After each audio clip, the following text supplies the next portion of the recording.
Hey, well, today, and I am super excited, and this is a really powerful and important topic and very timely. And we're focusing on a new you in 22. And today we're very excited to have Beth Shaw, who is the founder and president of yogafit.com.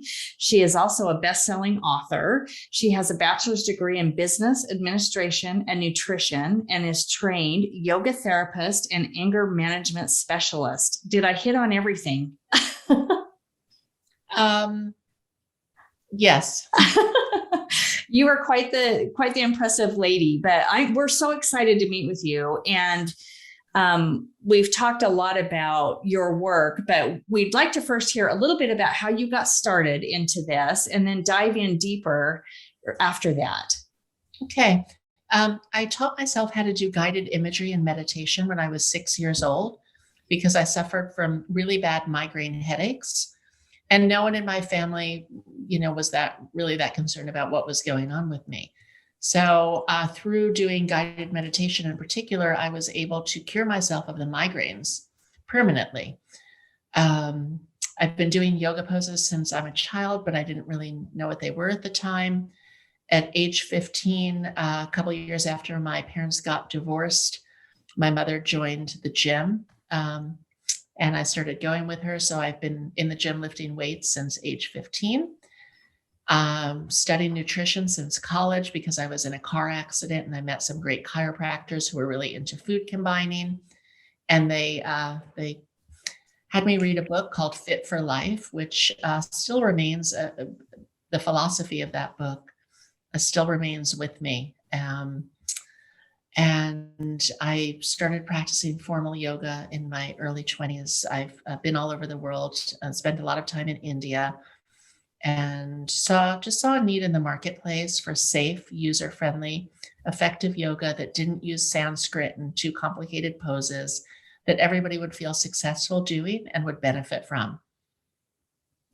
Well, I love hearing that because it's so true. Sometimes yoga can be very intimidating for people because of how complex the poses can be.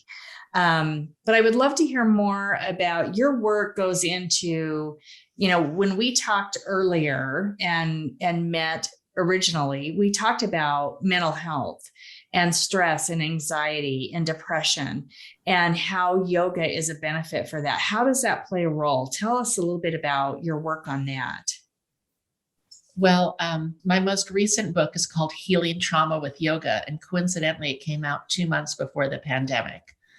So in that book, we really elaborate on the benefits of yoga, meditation, deep breathing exercises, but yoga really balances the body and the mind. Oh, thank you. Here's the book. We've actually ordered it. Yes. Oh, great. Yes. So yoga really is powerful. I just actually taught a practice because I'm running an 8-week yoga lean transformation group right now. And, the difference that I feel 45, 50 minutes later than when I started my practice is like I'm a new person. So what we find with yoga, when we focus our awareness into our physical body, when we combine breath with movement, which any good yoga class should do, you really get a mental break. Your mind gets a little mini vacation while your body gets a workout. For most people, they might take a vacation, but their mind is super busy. So that's really no vacation at all. So I like to think of yoga as the ultimate healing vacation. Just by moving our bodies in different ways, we get more aware of them. When we have more body awareness, we get into a state of more consciousness. In my book, Yoga Lean, I talk about the state of lean consciousness, where you are so in tune with your body through your yoga practice that you know exactly what to put in it and what not to put in it.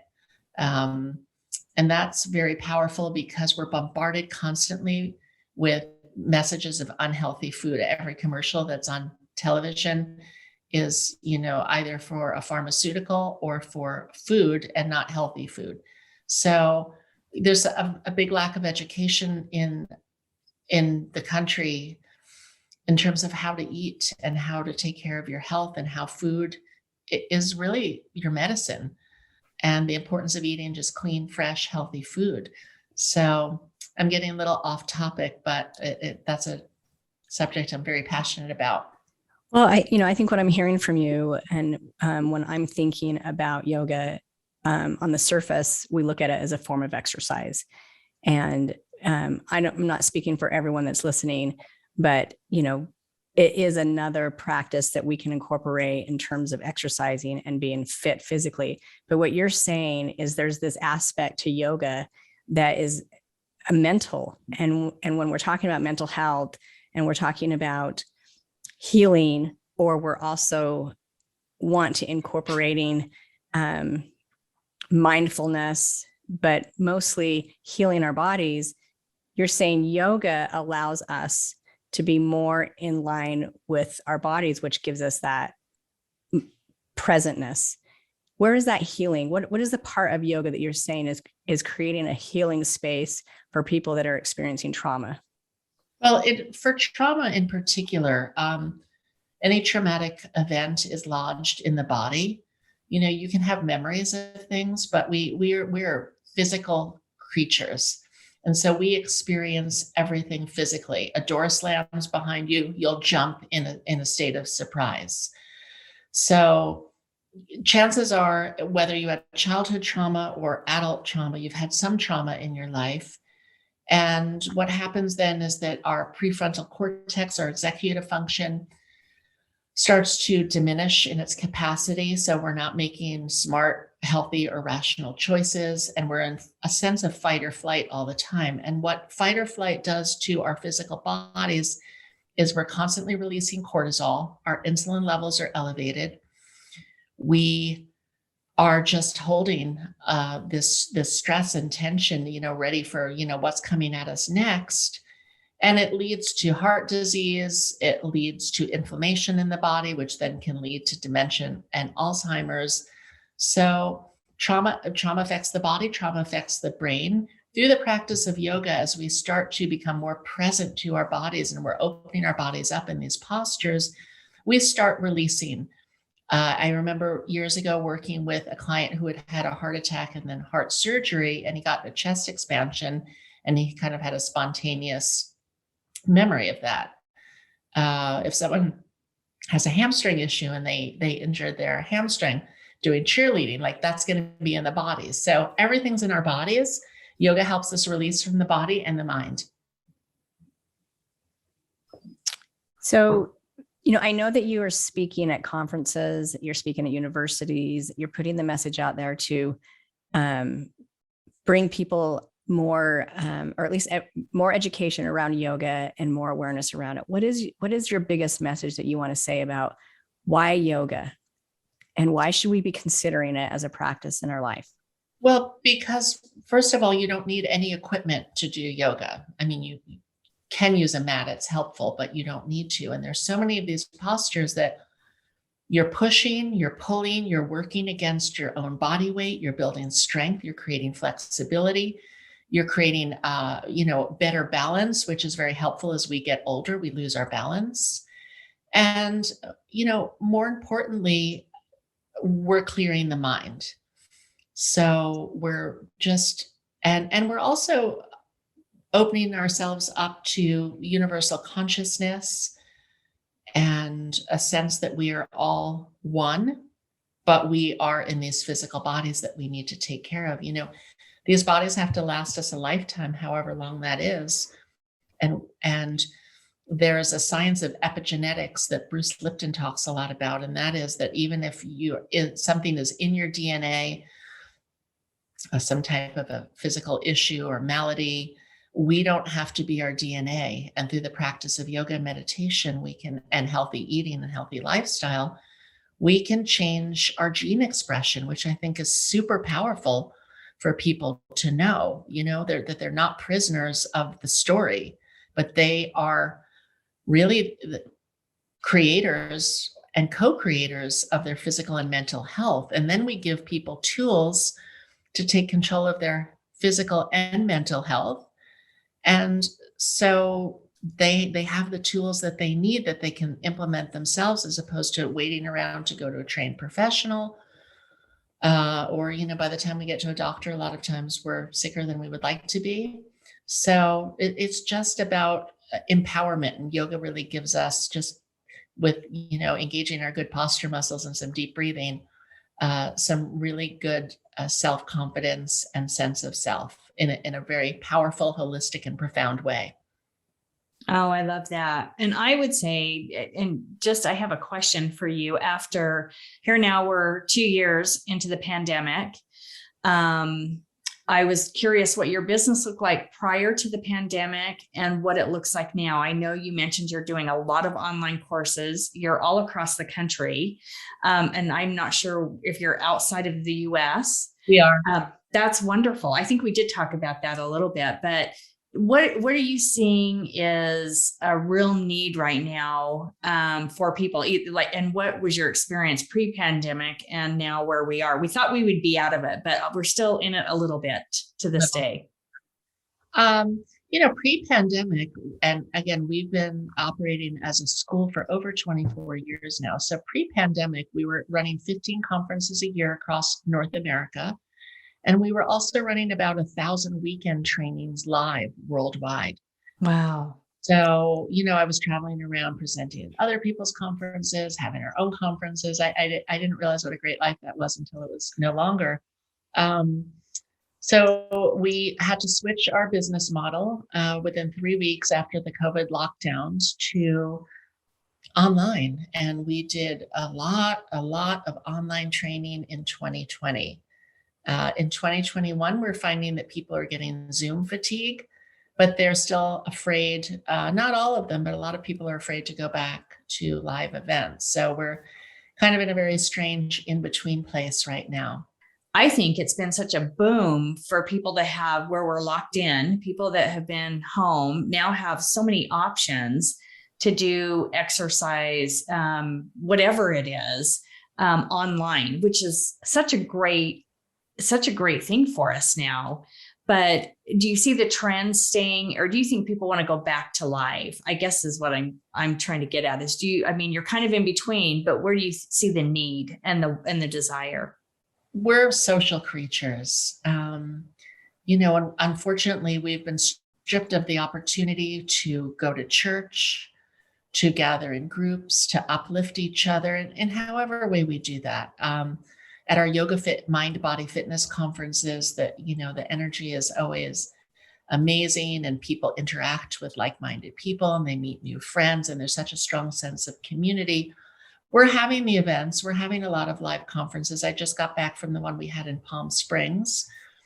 We had about maybe a fifth of the normal attendance that we would, but the people who showed up, I have to give a lot of credit to them. They're strong, they're brave. They want to continue their education. They want to help other people, and they want to start living again. And I think that we all need to be together in groups again. You can't hide out from anything in life, not from a virus, not from yourself. It all catches up to you. So I think that there is a deep desire for people to be back in person for sure. So I want to kind of go back on the exercise piece of it. So, I know it's becoming more popular with the men in our community. I know primarily there was a point in time where you mostly saw women, committed to doing the yoga practice. And I'm seeing, more and more as I go into our yoga studio, the majority of them are male. That's great. We need more men doing yoga. Yeah. And, and I don't know if it's still the case or not, but I recall, at some point, I don't know how long ago it was where, men just didn't look at it as a form of exercise that was going to help them physically. And yet, I'm seeing that completely shift, and most are incorporating it into their exercise program as part of their fitness routine, which I think is amazing. And as females, I think it's the same thing. The stretching piece of it is so important, not, if you are doing a physical strength training, but, as Deanna mentioned earlier, it might've been you, Beth, as we're aging, I noticed that the more stretching we do, the more agile we're going to be in our aging years. And so the benefits physically, the benefits mentally, all around, everybody should be doing yoga. Most definitely, especially about the aging piece. There's an Asian saying that I love, and it's like, we have to be like bamboo, strong and flexible, because as we get older, we get more brittle. And if we get too brittle, we break. So even if people, and I do this when I go to the gym, I take 10 minutes at the end of my workout to stretch out at least my hips, my hamstrings, my low back, my hip flexors. Because chances are, if I was on an elliptical, if I was on a treadmill, if I was lifting weights, those parts of my body are going to be tight. And if I don't stretch them out, I'm going to get repetitive use injuries. So even like you said, for men, for women, for whoever, that little bit of yoga at the end of your workout will make all the difference. My tennis coach is 80 years old, and he was complaining about his hip, and I showed him some yoga poses, and he's been doing them 2-3 times a day, and he says he's feeling much better. So never too late to start. Yeah.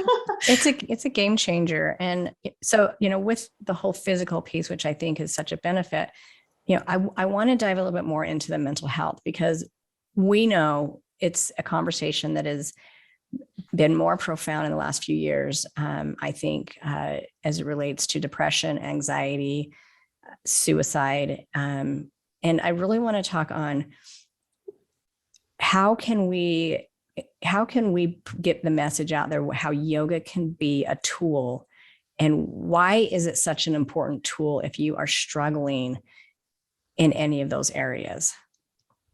If you're struggling with your mental health, a lot of times it's very situational, and emotions, they come and they go. They're like the waves at the beach. So we need to be able to learn non-reaction, which the practice of yoga teaches us, because if we have to stay in a complicated pose for a while, we learn to get comfortable being uncomfortable. And in that getting comfortable being uncomfortable, we learn to weather the emotional storms better. And we also have, the whole chapter 12 in my book, Healing Trauma with Yoga, is called Living Your Best Life. And there are 22 hacks in there, things that you can do on a daily basis just to feel better in that moment. And since life exists moment by moment by moment, the more we can focus on having good moments or positive moments, the better quality of life we'll have, and the results are cumulative in either direction. So whether it's doing 15-20 minutes of cardio first thing in the morning, or standing on your head with a red light in your face, like I try to do almost every day, because it's good for depression, which is something I've struggled with throughout my life. There are different things that you can definitely do to change up your mood, and even going on YouTube and putting on something inspirational. You have to learn what works for you that's positive, and then just be very ruthless, just like one would be on a diet or in pursuit of any goal. The number one goal, I believe, should be both physical and mental health. I agree with that. And I was going to say, so Beth, what would you tell somebody out there who has really not jumped into yoga? They're maybe a little intimidated. What's a good place to start? And what would you say to encourage them to try, and where to start? Well, we have free classes on our website, yogafit.com. I also have some free classes on my website, bethshaw.com. And, start small. Now there are also so many online options. And try different types of yoga until you find an instructor that resonates with you and a style that works for you. They say it takes 28 to 40 days to create a habit. So making a commitment, and it's all about making the commitment and taking action to even do 10 minutes of yoga a day. They can buy one of my books and just practice some poses. You'll feel different. We have, I'm into week 3 with my Yoga Lean Transformation Weight Loss group, our 8-week continuity series. And there are already people there. They're clearing the clutter out of their house. They're doing yoga. They're changing their eating habits. They're losing weight. They're feeling great. So it works if you commit to a program. Oh, I love that. So tell us all the different programs that you offer. Well, we offer over 70 different educational programs at Yoga Fit, everything from injury prevention and yoga back and core to our therapeutic track, balancing moods, healing physical and emotional trauma. We have a whole 100-hour yoga training for trauma. It's called Yoga Fit Warriors. And we also have that for Yoga Fit Kids, for people who want to share the practice of yoga with children. We have prenatal yoga, we have senior yoga, we have a lot of certificate programs. Basically, we have Tai Chi, we have Ayurveda, we have sound healing, meditation. We're kind of one-stop shopping for anything mind body. Oh, I love that. All right. So for all of our listeners that are currently have yoga incorporated in their life, you need to definitely check out Beth Shaw's website, yogafit.com. And for any of you that it's just been maybe kind of in your mind, but you've not really decided that you're going, it's something for you, just remember it's the new you in 22. And we think that you should challenge yourself, incorporate this at some point, even if it's 10 minutes. Again, go check out Beth Shaw at yogafit.com, but also don't forget to take a look at her book, Healing Trauma with Yoga. And we are going to have that posted on our social media, Beth. And I would love to take a page out of it where you talk about the thing. I think you just mentioned there's a page or a chapter in there that talks about all the things you can do. I'd love to reference that on our social media for all of our listeners. Well, and I'm actually going to try one of the free classes and check it out. I'm excited. And, we have one of our, I know you ladies are in Salt Lake. We have one of our very long-term trainers. She actually also works for Yoga Fit Corporate. She teaches in the Salt Lake City area. Her name is Sandy Call. And if anybody wants to, message me off at bethshaw.com, if you need somebody in your area who teaches the Yoga Fit style, or if you have any other questions, if you're struggling with weight management, I respond to all of the inquiries. So just again, if anybody wants to reach out to me, if they're struggling with anything, message me at bethshaw.com. And it's chapter 10, Living Your Best Life, Coping with Trauma and Mitigating Your Symptoms. Perfect. Oh, that is great. Well, thank you so much, Beth.